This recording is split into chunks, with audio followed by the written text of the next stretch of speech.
Once a devotee asked Bhagwan Sri Ramana Maharishi, in sleep, in trance, in absent-mindedness, there is no differentiation. What is that which was then, what is absent now? The difference is due to mind. The mind is sometimes present and other times absent. There is no change in the reality. The same person who was in sleep is now too in waking. The self is the same all through. Limitation is only in the mind. The same self is here and now in the wakeful state, as in deep sleep when no limitation is felt. There was no mind in sleep, whereas it is now active. The self exists in the absence of mind also. Devotee asked, why is there no meditation during dream? Is it possible? Maharishi said, ask it in dream. You are told to meditate now and ask who you are. Instead of doing it, you ask such questions. Dream and sleep are the same for the person as waking. You are the witness of both. They pass before you. Because you are out of meditation now, such questions arise. What happens to the consciousness of a realized one in sleep? Such a question arises only in the minds of unrealized beholders. He has but one state, which is unbroken throughout the 24 hours, whether in what you call sleeping or waking. As a matter of fact, the majority of people are also asleep because they are not awake to the self. In the deep sleep state, we lay down our ego, ahankara, our thoughts, and our desires. If we could only do all this while we are conscious, we would realize the self. The best form of dhyana or meditation is when it continues not merely in waking but extends to the dream and deep sleep states. The meditation must be so intense as not even to give room for the consciousness of the idea I am meditating, as waking and dreaming are fully occupied by the dhyana of such a person. Deep sleep may be considered to be part of the dhyana. Sannyasa is the giving up of the ego. Even though a person may be living as a householder in the family circle, the various occurrences of the world will not affect him if his ego is surrendered. Thus, dream experiences do not really affect us. The dreamer, as he quietly lies in his bed, dreams he is in water, but his bed is not really wet. On the other hand, a person, though remaining in a sannyasa ashrama, who has still attachment to the body, is a karmi, man of action, not a renunciate. Once a devotee asked Bhagwan Sri Ramana Maharishi, in the West, people cannot see how sages in solitude can be helpful. Bhagwan said, never mind Europe and America. Where are they except in your mind? If you wake up from a dream, do you try to ascertain if the persons of your dream creation are also awake? Devotee asked, if sleep is such a good state, why doesn't one like to be always in it? Bhagwan said, one is always in sleep only. The present waking state is no more than a dream. Dream can take place only in sleep. Sleep is underlying these three states. The display of those three states is again a dream, which is in its turn in another sleep. In this way, these states of dream and sleep are endless. Similar to these states, birth and death are also dreams in a sleep. There are, really speaking, no birth and death. After sleep, the ego rises up and there is wakefulness. Simultaneously, thoughts arise. From where? They must spring from the conscious self. Apprehending it even vaguely helps the extension of ego, after which is realization of the one infinite existence. In that state, there are no individuals other than the eternal existence. abide in the ever inherent self, and be free from the idea of birth or fear of death. Devotee asked, "We do not know we are dreaming, whereas in waking we do." Bhagwan said, "The dream is a combination of waking with deep sleep. It is due to the sanskaras of the waking state. Hence, we remember dreams. Sanskaras are not formed otherwise. Hence, we are not aware of the dream world simultaneously. Still, everyone recollects strange perplexities in dream when one wonders if he is awake of dreaming. When really awake, he finds all was only a dream." Devotee asked, "How to remove the ignorance?" Bhagwan said, "You dream of finding yourself in another town. Can another town enter your room? Could you have left and gone there? Both are impossible, both are unreal. They appear real to the mind. The eye of the dream has vanished, but the substratum of the mind continues all along. Find that, and you will be happy." Devotee asked, "I consider sleep a worse state than waking." Bhagwan said, "If it were so, why do all desire sleep?" There are different methods of approach to prove the unreality of the universe. The example of the dream is one among them. Jagrit, Swapna, and Sushupti are all treated elaborately in the scriptures in order that the reality underlying them might be revealed. It is not meant to accentuate the differences among the three states.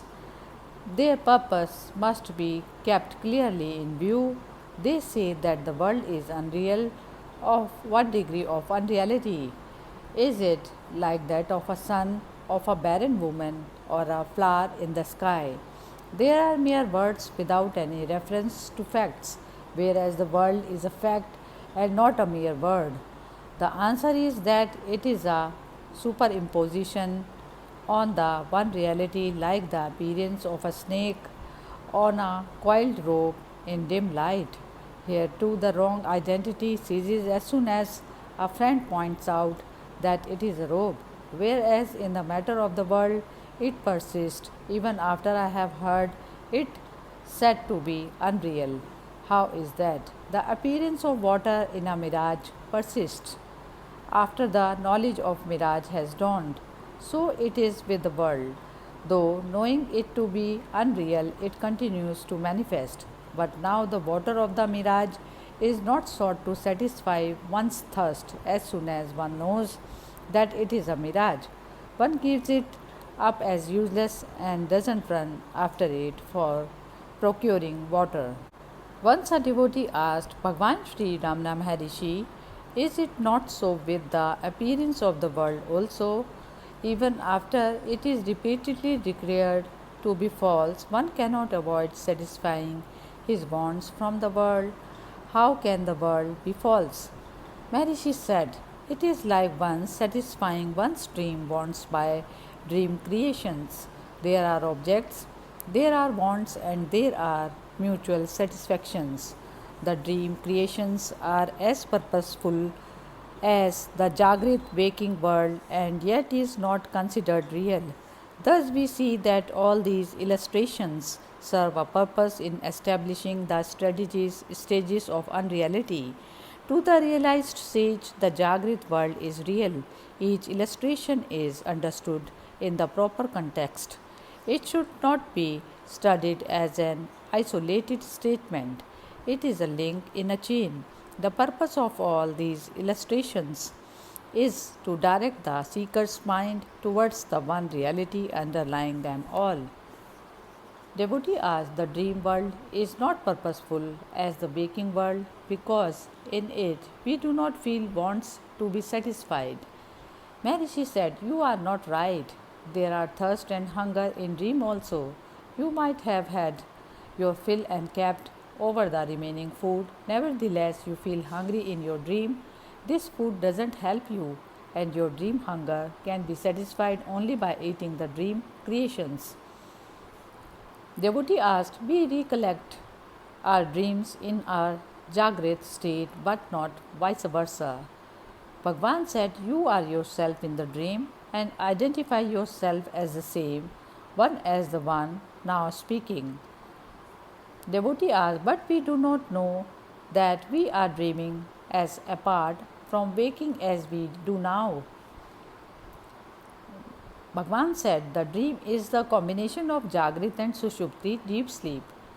It is due to the sanskaras of the Jagrit state, hence we remember dream. Sanskaras are not found contrary-wise, that is, in the deep sleep state.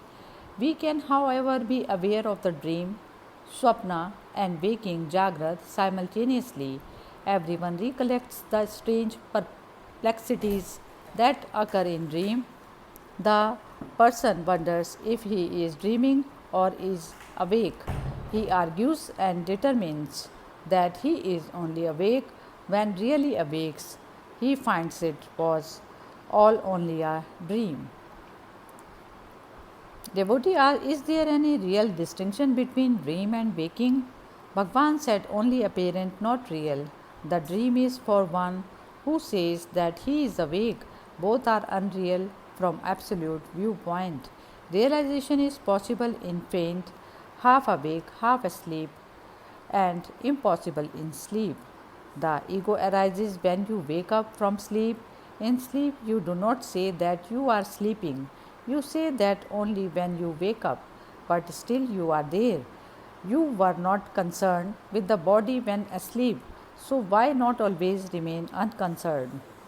In waking state, ego identifies itself with physical body, in dream with the subtle mind, then the perceptions are subtle also." Devotee asked, "Is it possible to be conscious without thought?" Maharishi said, "Yes, there is only one consciousness. In sleep, there is no I. The I thought arises on waking and then the world appears. Where was this I in sleep?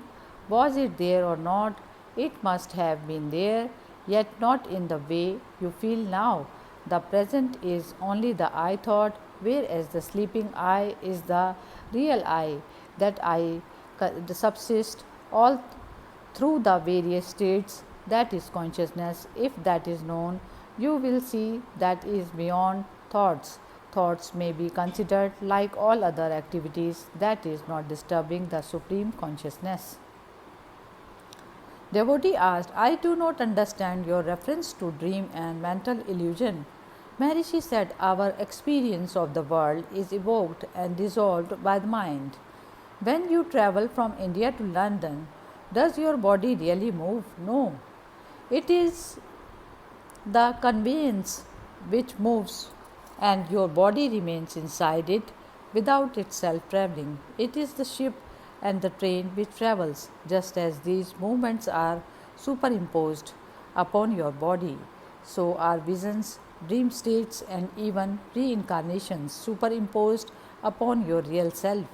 The latter doesn't move and is not affected by all these outward changes, remaining still in its own place even as the body remains still in the ship's cabin. You are always the same and hence beyond time and beyond space. In deep sleep, you have no sense of time. The concept of time and space arises only when there is the limitation of I. Even now, the I thought is both limitless and limited. So long as you think it to be the body, it is limited at the time of waking up and before one actually becomes fully aware of the external world. That interval, timeless, spaceless, is the state of the true I. Why do not your questions arise in deep sleep? The fact is, you have no limitations in sleep and no question arises. Whereas now you put on identification with the body and questions of this kind arise. Deep sleep is always present even in the waking state. What we have to do is to bring deep sleep into the waking state. To get conscious sleep, realization can only take place in the waking state. Deep sleep is relative to the waking state. Can that one consciousness divide itself into two? Is the division of the self felt? Awaking from sleep, one finds oneself the same in the wakeful as well as in the sleep states. This is the experience of each one. The difference lies in seeing in the outlook, imagining that you are the seer as separate from experience. This difference appears. Experience says that your real is the same all through. You do you feel the difference of external and internal in your sleep? The difference is only with the reference to the body and arises with body consciousness, I thought. This so called Jagrit is itself an illusion. Turn your vision inward, and then the whole Jagrit is Maya. But then Maya is really Satya. Even the material sciences trace the origin of the universe to some one primordial matter that is very subtle. God is the same both to those who say the Jagrit is real and their opponents. Their outlooks are different. You need not enmesh yourself in such disputations. The goal is one and the same for all.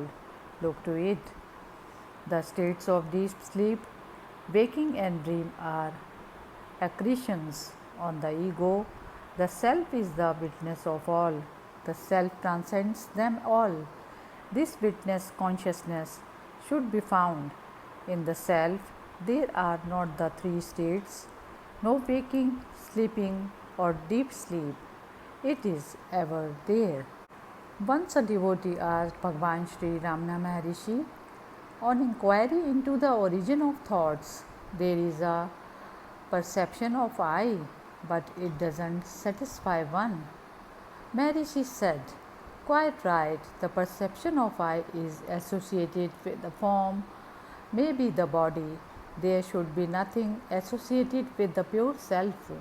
The self is the unassociated pure reality in whose light the body, the ego, etc. shine. On stilling all thoughts, the pure consciousness remains over, just awaking from sleep, and before becoming aware of the world, there is that pure I.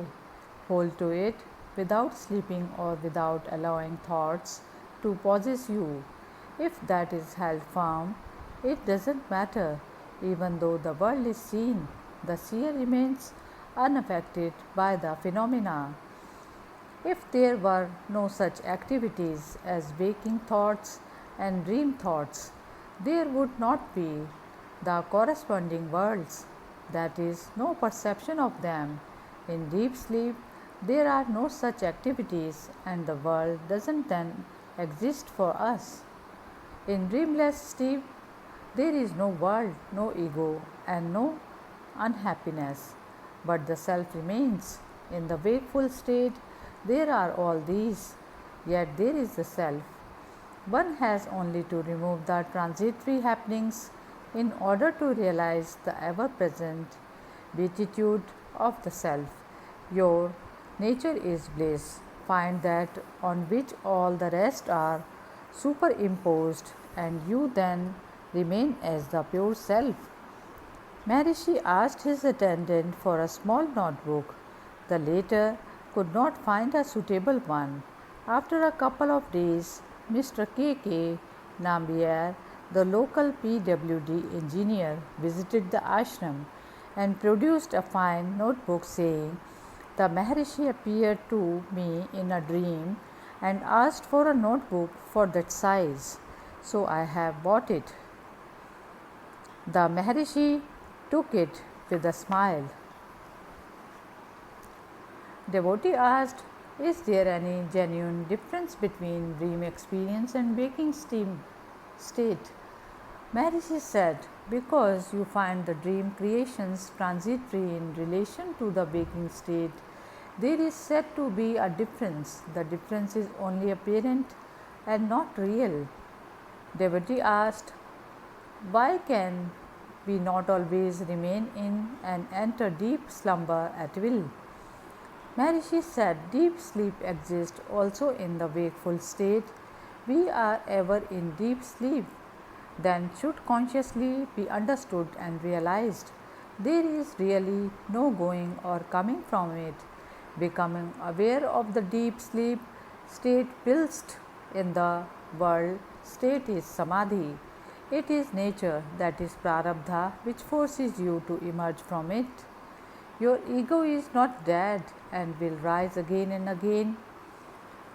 Then devotee asks, why is it that we remember dreams when awake but not the reverse?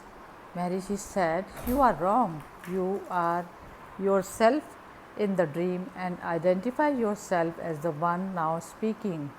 Devotee asked, is waking state independent of existing objects? Maharishi said, were it so, the objects must exist without the seer, that is, the object must tell you that it exists. Does it do so? For example, does a cow moving in front of you tell you that she is moving, or do you say of your own accord, there is a cow moving? The objects exist because the seer is cognizing them. Recall the state of sleep. Were you aware of anything happening? If the sun or the world to be real, should they not be present with you in sleep? You cannot deny your existence in sleep, nor can you deny that you were happy there. Yet you are the same person now speaking and raising doubts. You now say you are not happy, but you were happy in sleep. What has transpired in the meantime that the happiness of sleep has broken down? It is the ego. That is the new arrival in Jagrit state. There was no ego in sleep. The birth of the ego is called the birth of the person. There is no other birth. Whatever is born is bound to die. Kill the ego. There is no fear of death, for that is dead. The self remains after the death of the ego. That is bliss, that is immortality. Because you desire to learn, discussion is unavoidable. Leave all this aside, consider your sleep. Are you aware of bondage, or do you seek means for release? Are you aware of the body itself? The sense of bondage is associated with the body. Otherwise, there is no bondage, no material to bind with, and no one to be bound. These appear, however, in your wakeful state. Consider to whom they appear. Maharishi said, was the world present in your sleep? Was there attachment to it? There was not. Were you there or not? Enquirer, I was. Maharishi said, you are therefore the same one who was in sleep. When is it then that now raises the question of Maya? Mind was not in sleep. The world then is only for the mind. That is so. The pure self is simple being.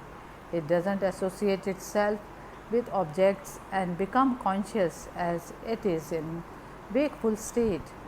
What do you now call consciousness in the present is associated consciousness, requiring the brain, mind, body, etc. to depend upon. But in sleep, the consciousness perishes without these. Devotee asked, I do not know the sleep consciousness. Maharishi said, who is not aware of it? You admit I am. You admit I was in sleep. The state of being is yourself. Devotee asked, does that not mean to say that sleep is self-realization? Maharishi said, it is self. Why do you talk of realization? Is there a moment when the self is not realized? Why pick out sleep for it? Even now you are self-realized. Then devotee asked, but I do not understand it. Maharishi said, because you are identifying the self with body. Then Maharishi said, then devotee asked, how to get rid of Maya. Bhagwan said, the attachment of world is not found in sleep. It is perceived and felt now. It is not your real nature. To whom is this accretion? If the real nature is known, it is not. If you realize self, the positions are not perceived. Maya is not separate and objective that it can be got rid of or in any other way. Then devotee asked, how do we sleep and awaken? Maharishi said, just at nightfall, the hen, crows, and chicks hide in its wings. The hen then roosts in the nest with the chicks under her protection. At the dawn, the chicks come out, and so does the hen. Just so, the mother symbolizes the ego, which collects all the thoughts and goes to sleep. At sunrise, they emerge again.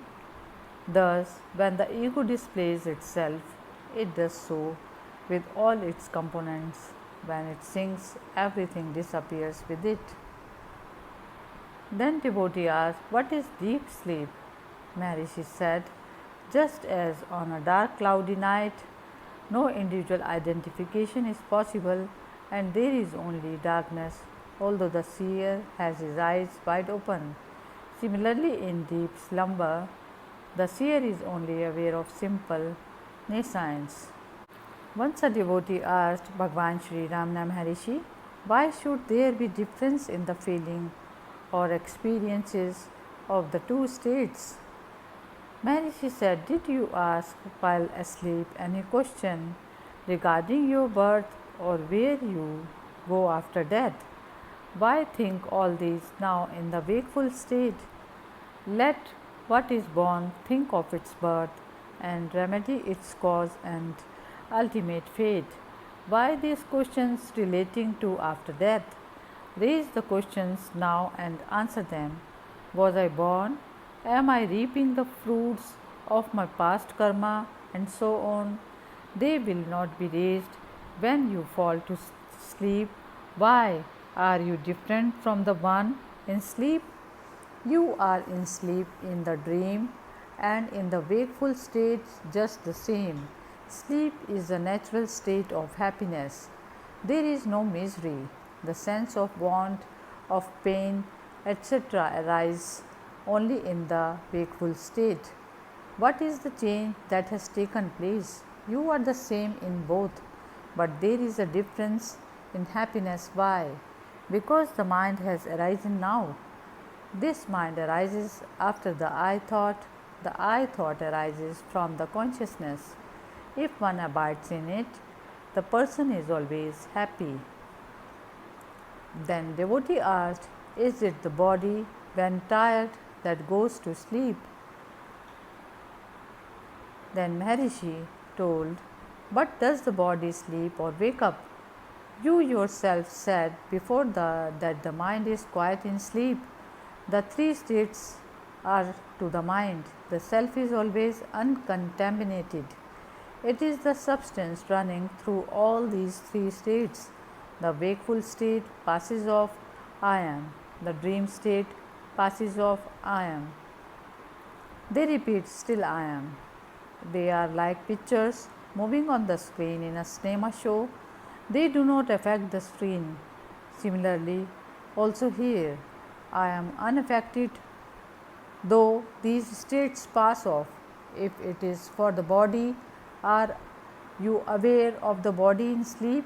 Without knowing the body to be there, how can that body be said to be in sleep? The sense of the body is the thought is of the mind rises after the I thought. The I thought is the root thought. If that is held, the other thought will disappear. There will then be no body, no mind, not even the ego, only the self in its purity.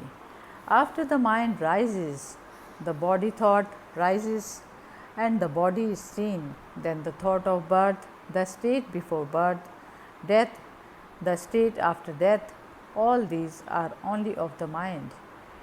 You who slept are also now awake. There was no unhappiness in your sleep, whereas it is present now. What is it that has happened now so that this difference is experienced? There was no I thought in your sleep, whereas it is present now. The true I is not apparent, and the false I is parading. This false I is the obstacle to your right knowledge. Find out where from this false I arises. That will disappear. You will be only what you are, absolute being. Search for the source of I thought. That is all that one has to do. The universe is on account of the I thought. If that ends, there ends misery also. The false I will end only when its source is sought. Then devotee asked, "Can the soul remain without a body?" Maharishi said, "It will be so in a short time, hence during deep slumber the self is then bodiless, but even now it is so. In deep sleep you exist without ego. Then you are free of doubts. Only now in waking states ego rises and you have doubts. In deep sleep you are happy. In waking state you are unhappy. Find out that state of deep sleep whence you have come." Then devotee asked, "What is Turiya?" Bhagavan said, "Turiya is the mind is quiescence and aware of self. There is the awareness that the mind has merged in its source. Whether the senses are active or inactive is immaterial. In Nirvikalpa Samadhi, the senses are inactive. To know implies the subject and object. To be aware means to be thought free." Hari Om Tat Sat.